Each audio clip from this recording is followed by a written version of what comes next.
রনির পরিবার ব্যাগপত্র নিয়ে হালি শহরে এসেছে।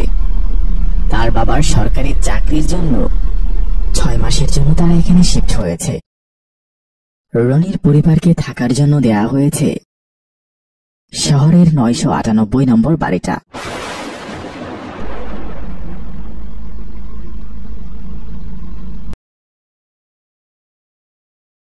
সেখানে পৌঁছতে পৌঁছতে তাদের বেশ রাত হয়ে যায়। আশেপাশে ঘুটঘুটে অন্ধকার, রাস্তার ল্যাম্পপোস্টগুলো জ্বলছে আর নিভছে। গাড়ি থেকে নেমে রহিম আশেপাশে দেখতে লাগলো। তারা যখন বাড়িটার সামনে এসে দাঁড়ায়, তাদের দেখা মাত্র কালো একটি কুকুর ঘেউ ঘেউ করতে শুরু করে দিল। রনি ভয়ে তার মায়ের পেছনে গিয়ে দাঁড়ালো। বাবা, তোমাকে এইরকম একটা জায়গায় কেন শিফট করা হলো? তুমি তো জানো বাবা, তোমার বাবা একজন সিভিল ইঞ্জিনিয়ার। এই শহরের নতুন কিছু প্রজেক্টের জন্য আমাকে এখানে পাঠানো হয়েছে। কিন্তু তোমার এই কাজ কি 6 মাসের মধ্যে আদৌ শেষ হবে? আমি সব পর্যবেক্ষণ করে ডিজাইন করে দিয়ে যাব, এরপর অন্য ইঞ্জিনিয়াররা বাকিটা দেখবে।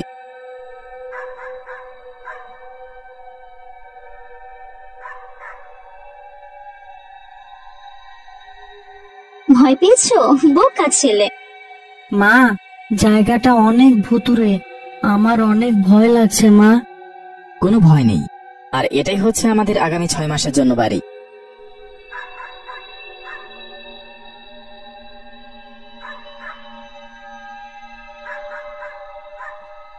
মা, কুকুরটা আমার দিকে তাকিয়ে এইভাবে ঘেউ ঘেউ করছে কেন? আমরা এখানে নতুন এসেছি তো, কুকুর অপরিচিত কাউকে দেখলে এমন ঘেউ ঘেউ করে। তুমি এসব নিয়ে ভেবো না। তারা বাড়ির ভেতরে প্রবেশ করল। রনি তার রুমের ভেতরে গিয়ে রুমটা ভালোভাবে দেখতে লাগলো। সে তার জানালার পর্দাটা সরিয়ে দেয়। রনি দেখতে পায় বেশ কিছুটা দূরে একটি পুরনো ভগ্নপ্রায় বাড়ি দেখা যাচ্ছে। রনি এক দৃষ্টিতে মন্ত্রমুগ্ধের মতো সেই বাড়িটির দিকে তাকিয়ে আছে। কি করছো রনি? হ্যাঁ মা, আমি এই আশপাশটা দেখছিলাম। অনেক রাত হয়ে গেছে রনি, এখন শুয়ে পড়ো, কাল সকালে উঠে সব দেখো। মা দেখো, ওই যে বাড়িটা, কেমন অদ্ভুত না দেখতে? হ্যাঁ, ওটা 999 নম্বর বাড়ি, এই শহরের লাস্ট বাড়ি। কিন্তু শুনেছি অনেক বছর ধরে বাড়িটায় কেউ থাকে না। কেন মা, কেন কেউ থাকে না? সেটা তো জানি না। তোমার বাবা বললো সেই বাড়িটায় একটা বুড়ো মহিলা থাকতো। উনি মারা যাওয়ার পর সেই বাসাতে আর কেউ থাকে না। ও, কিন্তু রনি, যাও ঘুমিয়ে পড়ো, কাল তুমি তোমার বাবার সাথে এখানে নতুন স্কুলে ভর্তি হবে। আচ্ছা ঠিক আছে মা। রনি বিছানায় শুয়ে পড়ে।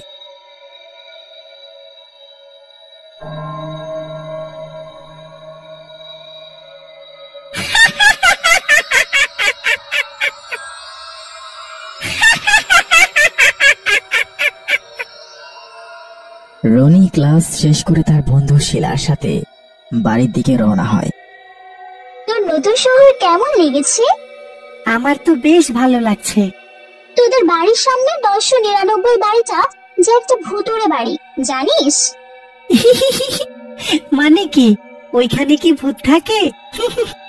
আমি আমার দাদার কাছে শুনেছি যে ওই বাড়িতে একটা বুড়ি থাকতো যে মানুষের উপর কালো জাদু করত, আর মরার পর সে একটা পিশাচিনিতে পরিণত হয়েছে।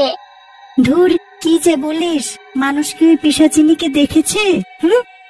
দেখেনি কেউ, কিন্তু সবাই সেটাই আন্দাজ করে, কারণ বুড়ি মারা যাওয়ার পর মানুষজন নিখোঁজ হতে শুরু করে, আর তাদের লাশের অর্ধাংশ পুলিশের বাড়ি থেকে উদ্ধার করেছে। কি বলছিস তুই? হ্যাঁ, তাই বলি কি, তোর বাবা মাকে বল ওই বাড়ি ছেড়ে অন্য বাড়িতে উঠতে। কিন্তু মা বাবা এসব তো একদমই বিশ্বাস করবে না, আমি জানি। আচ্ছা, তুই ভাবিস না এত, আমি আমার বাসায় চলে এসেছি, তুই তোর বাড়ি যা। বাই। আচ্ছা বাই, সি ইউ সুন। শিলা বাসায় চলে যায়। রনি চিন্তিত মনে তার বাসার দিকে এগোতে থাকে। সে তার বাসায় পৌঁছানোর আগে 999 নম্বর বাড়িটার দিকে কিছুক্ষণ তাকিয়ে থাকে। এরপর নিজের বাসায় ঢুকে যায়।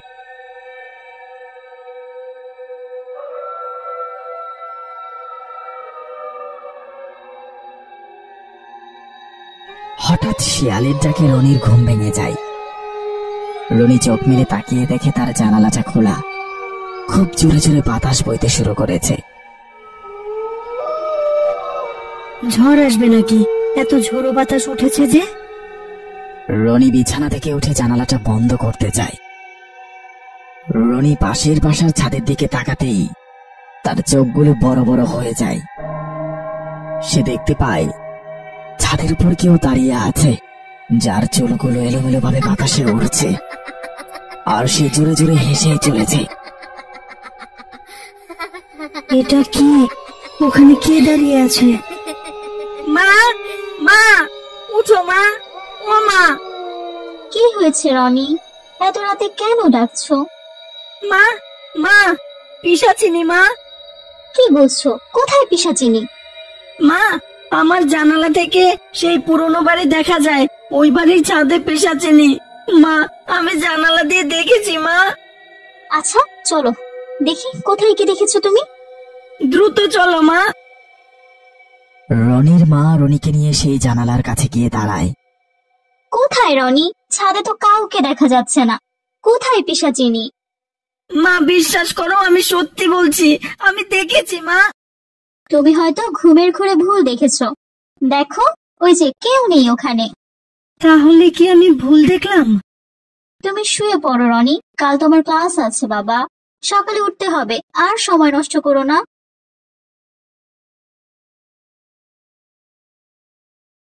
আর শোনো, তুমি যেহেতু ভয় পাও তাই জানালার পর্দা সরাবে না, ঠিক আছে?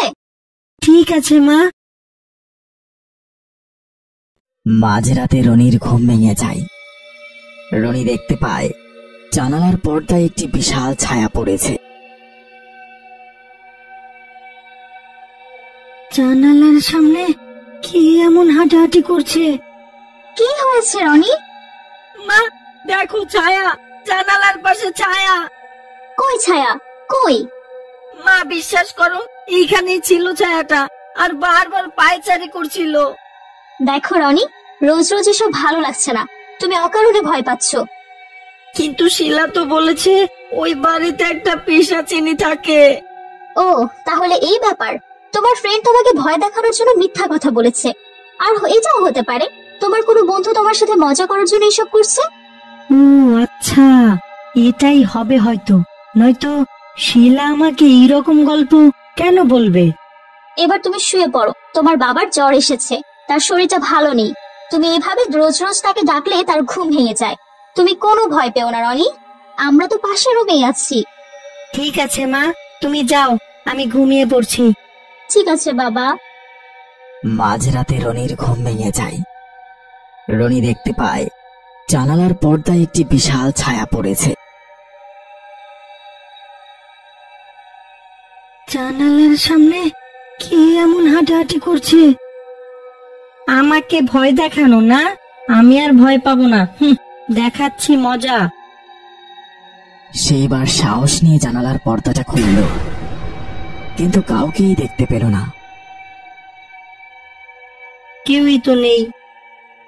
রনি হঠাৎ লক্ষ্য করল তার পেছনে কিছু চুল উড়ছে। সে পেছনে ঘুরতেই দেখতে পেল পিশাচিনীর বিভৎস চেহারা। পিশাচিনীটি শূন্যে ভাসছে। এই ভয়ঙ্কর দৃশ্য দেখা মাত্র রনি অজ্ঞান হয়ে যায়। রনির যখন জ্ঞান ফিরে, সে দেখতে পায় একটা অন্ধকার জায়গায় সে পড়ে আছে।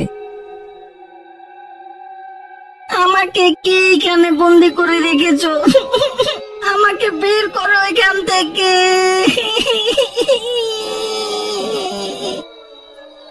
রনি অনেক চেষ্টা করে সেই রুমটা থেকে বেরোনোর জন্য, কিন্তু কিছুতেই সেখান থেকে বেরোতে পারছিল না। অবশেষে একটি দরজা দেখতে পায়। দরজাটি খুলে বের হতেই রনি দেখতে পেল সে সেই পুরনো বাড়িটার ছাদে দাঁড়িয়ে আছে। এই বাড়িটার ছাদ থেকে রনি দেখতে পায় তার বাড়ির জানালাটা দেখা যাচ্ছে। আর জানালা দিয়ে যা দেখতে পেল তা দেখে রনির মাথা ঘুরতে শুরু করে দিল। তার মতো একজন ছেলে তার মায়ের সাথে কথা বলছে।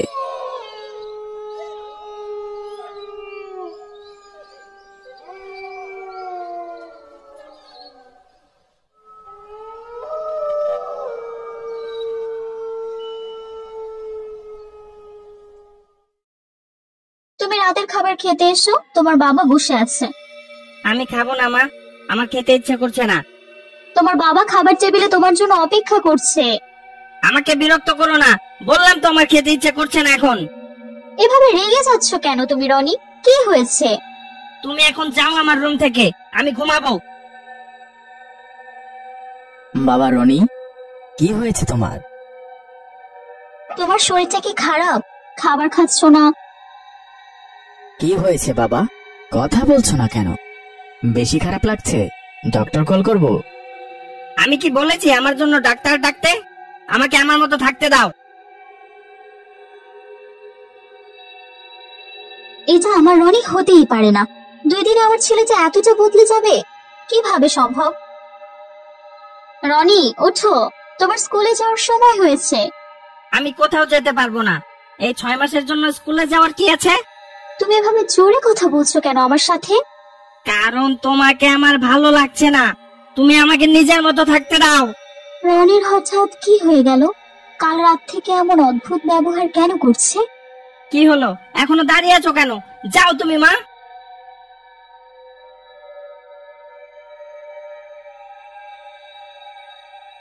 কি যে হলো আমার ছেলেটার? আগের মতো হাসে না, কথা বলে না, সব সময় কেমন যেন বদমেজাজি হয়ে থাকে। যাই, ছেলেটাকে একটু দেখে আসি।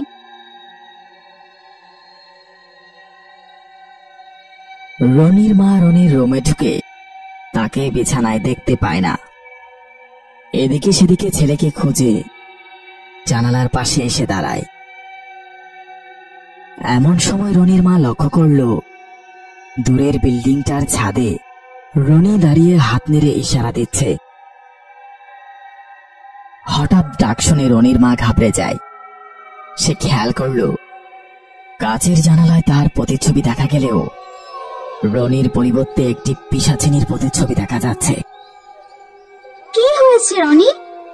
মা দেখো, ছায়া, জানালার পাশে ছায়া। কই ছায়া? কই? মা বিশ্বাস করো, এইখানেই ছিল ছায়াটা, আর বারবার পায়চারি করছিল। তার আর বুঝতে বাকি রইল না ওই বাড়ির ছাদে যে আছে সেটাই তার আসল ছেলে। রনির মা নিজেকে কোন রকম সামলে নেয়। আসলে তোমার বাবা অনেক অসুস্থ, তাই ভাবলাম বাইরে একটু ওষুধ আনতে যাই। তোমাকে ডাকতে এসেছিলাম, এসে দেখি ঘুমিয়ে আছো। ও আচ্ছা, তো যাও নিয়ে এসো ওষুধ। আসলে আমি চাচ্ছিলাম যদি তুমি আমার সাথে যেতে, তাহলে আমরা গল্প করতে করতে যেতে পারতাম। ঠিক আছে, চলো। রনির মা বের হওয়ার সময় হাতে একটা মশাল জ্বালিয়ে নেয়। মশাল নিচ্ছ কেন? এখন মধ্যরাত, কি খুচখুচে অন্ধকার, তাই। মোবাইলের টর্চে জ্বালিয়ে নিলেই তো হতো। শুনলাম কাল সারাদিন এখানে বিদ্যুৎ থাকবে না, তাই ফোনে চার্জ দিয়ে এসেছি। অকারণে চার্জ নষ্ট করে কি লাভ?